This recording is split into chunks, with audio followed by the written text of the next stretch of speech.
Dr. Ehrman maintains that we can never say that a miracle like the resurrection probably occurred because miracles by their very nature are inherently improbable. Now, despite what he says, this argument is nothing new. It was already propounded in the 18th century by David Hume in his essay of Miracles. Dr. Ehrman's argument is just a warmed-over version of Hume's reasoning. Now, what do contemporary philosophers think of Hume's argument against the identification of miracles? Well, let me introduce you to another Ehrman, John Ehrman, professor of philosophy of science at University of Pittsburgh. This Professor Ehrman is not a Christian. In fact, he's an agnostic. He doesn't even believe God exists. Nevertheless, you see what he thinks of Hume's argument. It's not merely a failure, it is an abject failure. That is to say, it is demonstrably, irremediably, hopelessly fallacious. Let me explain why. When we talk about the probability of some event or hypothesis A, that probability is always relative to a body of background information, B. So we speak of the probability of A on B, or of A with respect to B.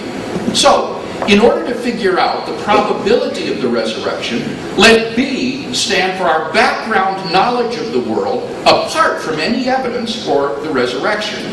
Let E stand for the specific evidence for Jesus' resurrection, the empty tomb, post-mortem appearances, and so on. Finally, let R stand for Jesus' resurrection. Now, what we want to figure out is the probability of Jesus' resurrection given our background knowledge of the world and the specific evidence in this case. Now, probability theorists have developed a very complicated formula for calculating probabilities like this, and I'm going to walk you through it one step at a time so that you'll be able to get it. The first factor that we need to consider is the probability of the resurrection on the background knowledge alone.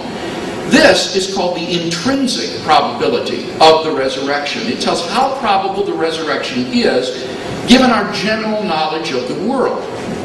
Next, we multiply that by the probability of the evidence given our background knowledge and the resurrection. This is called the explanatory power of the resurrection hypothesis.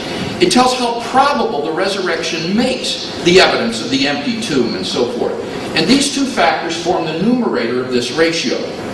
Now, below the line, just reproduce the numerator. Just move everything above the line down below the line. Finally, we add to that the product of two more factors. The intrinsic probability that Jesus did not rise from the dead, plus, or rather times, the explanatory power of the hypothesis of no resurrection. And basically, this is the intrinsic probability and explanatory power of all the naturalistic explanations of Jesus' resurrection. So, the probability of Jesus' resurrection relative to our background information and the specific evidence is equal to this complicated ratio. And now we're ready to see exactly where Dr. Ehrman's error lies. So, in the grand tradition of Hume's abject failure, I give you Ehrman's egregious error. He says, because historians can only establish what probably happened, and a miracle of this nature is highly improbable, the historian cannot say it probably occurred. In other words, in calculating the probability of Jesus' resurrection, the only factor he considers is the intrinsic probability of the resurrection alone. He just ignores all the other factors, and that's just mathematically fallacious. The probability of the resurrection could still be very high, even though the probability of R on B alone is terribly low.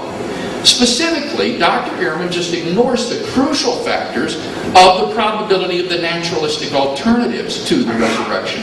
If these are sufficiently low, they outbalance any intrinsic improbability of the resurrection hypothesis.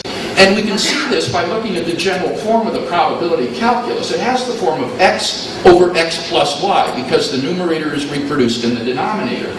Now, notice that as y tends towards 0, the value of this ratio tends toward 1, which in probability theory means absolute certainty. So what is really crucial here is the probability of y.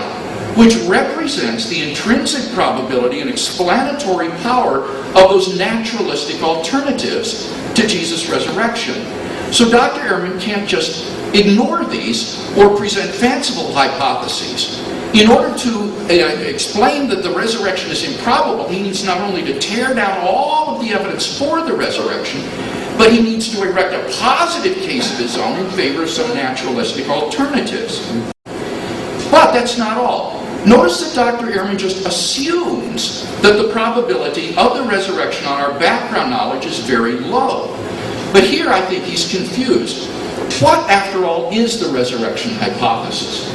It is the hypothesis that Jesus rose supernaturally from the dead. It is not the hypothesis that Jesus rose naturally from the dead. That Jesus rose naturally from the dead is fantastically improbable.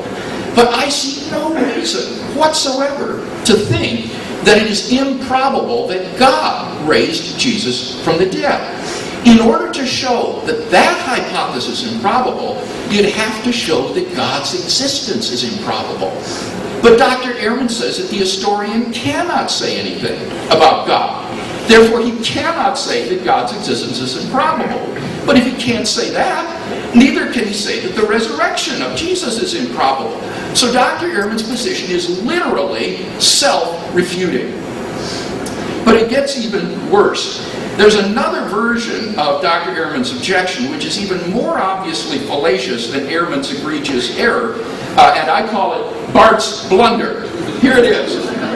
Since historians can establish only what probably happened in the past, they cannot show that miracles happened, since this would involve a contradiction, that the most improbable event is the most probable.